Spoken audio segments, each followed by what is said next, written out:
Welcome to the Practice Impossible podcast, where your host, Jude Pierre, MD, also known as Coach JPMD, discusses medical practice topics that will guide you through the maze that is the business of medicine and teach you how to increase profits and help populations live long. Your mission, should you choose to accept, is to listen and be transformed. Now, here's your host, Coach JPMD. Thank you so much for listening to the Practice Impossible podcast, and we're happy to be back. I'm happy to be back after a brief COVID pause, as you heard last week. And I'm resuming the episodes with the Money Tree as I promised. And today's Money Tree episode is going to be on radiology or you could say diagnostic centers, not just radiology, but diagnostic centers and how it affects the payment tree. And for those of you who have not already downloaded the Money Tree diagram, you can do so at www.coachjpmd.com/moneytree. And the Money Tree is basically a diagram that details how insurances, IPAs, MSOs, and primary care physicians get paid, and how different specialties or different providers affect that payment tree. And a lot of this is discussed in the Llama course. In addition, you can book a call with me if you're interested in learning more and how we can decrease your stress and increase your revenue by learning more about Medicare Advantage. I'm happy to have a call with you guys for 30 minutes so we can kind of understand what I do and how I can help you decrease your stress. So when we talk about radiology costs, we really speak about how diagnostic centers and sending your patients to the diagnostic centers can affect the revenue and your bottom line in your managed care panel. It's about patient population management, right? And we talked about how the insurances pay the IPAs, or I should even start before then, but how the government, CMS, pays the insurance companies, the HMOs and Medicare Advantage companies. And then those IPAs that contract with the managed care organizations contract with different facilities and different providers of care. And the diagnostic centers obviously provide services like mammograms, x-rays, CAT scans, MRIs, and hospitals can also do the same, right? Hospitals have radiology centers and radiology diagnostic facilities at their facilities. But these procedures performed at hospitals can cost a lot more than diagnostic centers or outpatient diagnostic centers. And I have an example of that with my son, who is not on Medicare Advantage, but he needed an MRI of his lower extremities. And it was ordered by his orthopedic doctor. And the orthopedic physician or the sports medicine physician wanted the MRI to be done at one of his hospital-based facilities. And the hospital actually owns or employs that physician, and as well as owns the hospitals and the diagnostic centers. So we, because of our deductible plan or high deductible plan and insurance plan that we have through our company, we actually received an estimate for outpatient services. And this was actually pretty interesting because when I looked at the estimate, it was an estimate for the MRI being performed without contrast or without dye at a hospital facility. And the deductible amount was $1,471 with a coinsurance of $98, which is, I guess I paid 10% coinsurance. Still trying to figure that out. So the estimated patient responsibility for that MRI at the hospital was going to be $1,569. Now, right next to that estimate was the estimate for a facility owned by the hospital system, which is a freestanding outpatient imaging center. And that deductible amount, which really equates to how much the facility is charging and for that procedure, was $544 with no 10% co-insurance. So my estimated responsibility was $544. So in my mind, I'm thinking, why would I ever want to go to the hospital and have an MRI of my lower extremity done for my son rather than have it done at an outpatient imaging center? I mean, the quality of the MRI is going to be the same. There's really no difference. But yet, because the facility at the hospital, they can charge more for those services. So how does that apply to the Medicare Advantage world?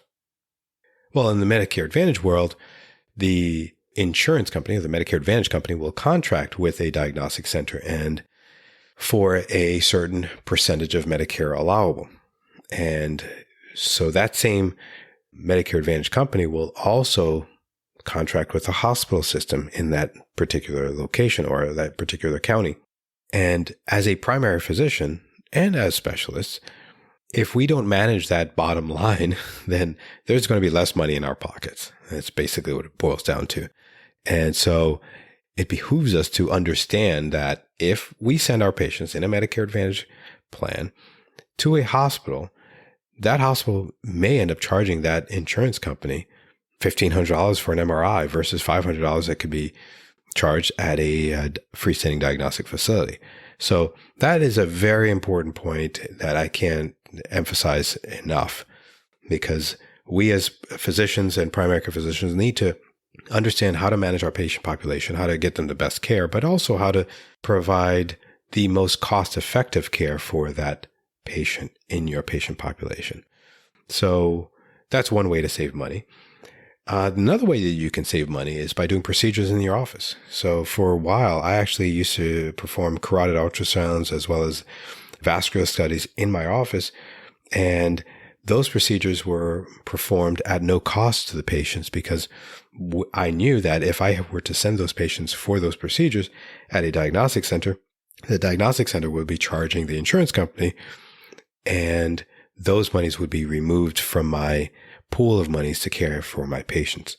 So again, these things are really discussed in detail in my LAMA course that allows us to actually look at the reports, look at the reimbursements, look at the differences in facilities where these tests are being performed to be able to help you manage your population best. And so having tests performed at an outpatient imaging center will save you money. Having tests performed in your office, like having a bone density machine or having a carotid ultrasound or an echocardiogram, all these tests are performed at your office are performed and are not reimbursed the same way that it would be reimbursed at a diagnostic center. So the only cost that you would have is the cost for the technician, the cost to have the actual machine in your office, as well as the cost for reading those tests by the specialists. So that's another thing that I wanted to bring up during this Money Tree series, because all these things have an effect on your capitation and has an effect on your managed care monies. And the more you know about this, the more potential you have to save money and eventually also make additional funds or have surpluses in your managed care population funding. Now, if you look at the office procedures, you may not only have managed care patients in your practice. So you may have fee-for-service patients. You may have Blue Cross Blue Shield or United or some of the other payers in your community. You may have Medicare in your practice. And those procedures that are performed on those patients that are fee-for-service would actually be reimbursed whatever the Medicare allowable rate is. And that's a great opportunity for you to increase your revenue in your practice by performing those tests in your office rather than having those tests done at a diagnostic center or at the hospitals. So that's something that I used to do routinely. And now we have a centralized testing facility at our current practice, so we don't have to do that. But again, it's another way of potentially increasing your revenue in your practice. So I know this was a short episode, but that's what the Money Tree series are. They're not long episodes. They're episodes that can provide you the nuggets that you need to improve your managed care population funding and also manage your patient population more effectively. And I encourage you to download the Money Tree series one-pager that details the different aspects of the payment tree. And you can do so at www.coachjpmd.com/moneytree. As well as, remember, you can always sign up for the online course at learnaboutmedicareadvantage.com. And the introductory course is free and allows you to get ahead of the game in understanding Medicare Advantage if you don't have any knowledge of it at all. And as always, we always invite feedback, and I want you to share this episode with your friends and anyone that you think might benefit from it. And through that feedback, it allows me to understand what you guys want to hear more about. And I really thank you for listening to this episode, and keep practicing impossible.